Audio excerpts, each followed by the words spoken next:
આજે મંગળવારે સવારે વડાપ્રધાન મોદી તથા મુખ્યમંત્રી ભૂપેન્દ્રભાઈ પટેલ પાટનગર ગાંધીનગરમાં મહાત્મા મંદિર ખાતે વિવિધ મહાનુભાવોને મળ્યા હતા। આ મુલાકાત દરમિયાન બિઝનેસ અને રોકાણ સંબંધી વાતચીતો થવા પામી હતી। મહાત્મા મંદિરમાં આજે સવારે મોઝામ્બિક અને અન્ય એક દેશના વડા સાથે પ્રધાનમંત્રીએ બેઠક યોજી હતી।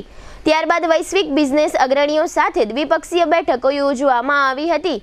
તેમાં ડીકીન યુનિવર્સિટીના વીસી પ્રોફેસર લેન માર્ટિન સાથે મુલાકાત થઈ છે, તેમજ ડીપી વર્લ્ડના સીઈઓ સુલતાન અહેમદ બિન સુલેમાન સાથે મુલાકાત કરી છે। ત્યારે સુઝુકી મોટર્સના પ્રેસિડેન્ટ સાથે પીએમ મોદીએ મુલાકાત કરી છે।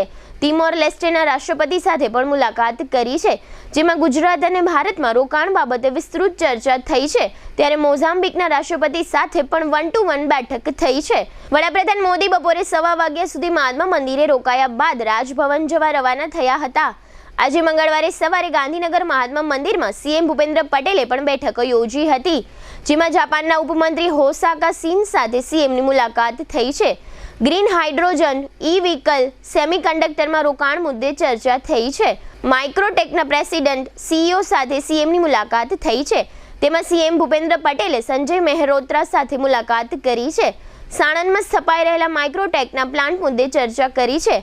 તેમજ સીએમ ભૂપેન્દ્ર પટેલે પ્રસૂન મુખર્જી સાથે મુલાકાત ગુજરાતમાં ફિનટેક કંપનીઓના રોકાણની તકો પર ચર્ચા કરી છે તથા સેમિકન્ડક્ટર પોલિસી સહિતના મુદ્દાઓ પર ચર્ચા કરી છે। ત્યારબાદ બપોરે વડાપ્રધાને ગ્લોબલ ટ્રેડ શો ખુલ્લો મૂક્યો હતો। 2 લાખ ચોરસ મીટર જમીન પર આ ટ્રેડ શોનું આયોજન કરવામાં આવ્યું છે, જેમાં 100થી વધુ દેશો વિઝિટિંગ કન્ટ્રી તરીકે તથા 33 દેશો ભાગીદાર તરીકે જોડાયેલા છે। ત્યારબાદ સાંજના સમયે વડાપ્રધાને યુનાઇટેડ આરબ અમીરાતના રાષ્ટ્રપતિને અમદાવાદ એરપોર્ટ ખાતે આવકાર્યા હતા। બાદમાં અમદાવાદ એરપોર્ટથી ગાંધીનગર હોટેલ લીલા સુધી આ બંને મહાનુભાવોનો રોડ શો યોજવામાં આવ્યો હતો। અત્રે ઉલ્લેખનીય છે કે આવતીકાલે બુધવારે સવારે વડાપ્રધાન વાઇબ્રન્ટ ગુજરાત ગ્લોબલ સમિટનું ઉદ્ઘાટન કરશે। જામનગરની જાણીતી ઓસવાડ આયુષ હોસ્પિટલમાં હવે કેન્સરની તમામ સારવાર તથા સર્જરી આયુષ્માન કાર્ડમાં વિનામૂલ્યે થશે। ડોક્ટર દ્વિજલ પટેલ ઓન્કોલોજીસ્ટ અને ડોક્ટર ધરા પંડ્યા ઓન્કો સર્જન ફૂલ ટાઈમ ઓસવાડ આયુષ હોસ્પિટલમાં રહીને કરશે કેન્સરની સંપૂર્ણ સારવાર। કેન્સર વિભાગમાં બ્રેસ્ટ કેન્સર, મોઢા તથા ગળાનું કેન્સર, ફેફસા, ગર્ભાશય, અંડાશય, કિડની, મૂત્રાશય, આંતરડા, લીવર, પિત્તાશય તથા હાડકામાં થતા કેન્સરનું નિદાન તથા સારવાર। આ ઓસવાડ આયુષ હોસ્પિટલમાં કેન્સરના દર્દીઓ માટે કેમોથેરાપી એટલે કે dose, surgery, target therapy, immunotherapy, palliative કેરની ટ્રીટમેન્ટ પણ અહીં ઉપલબ્ધ છે।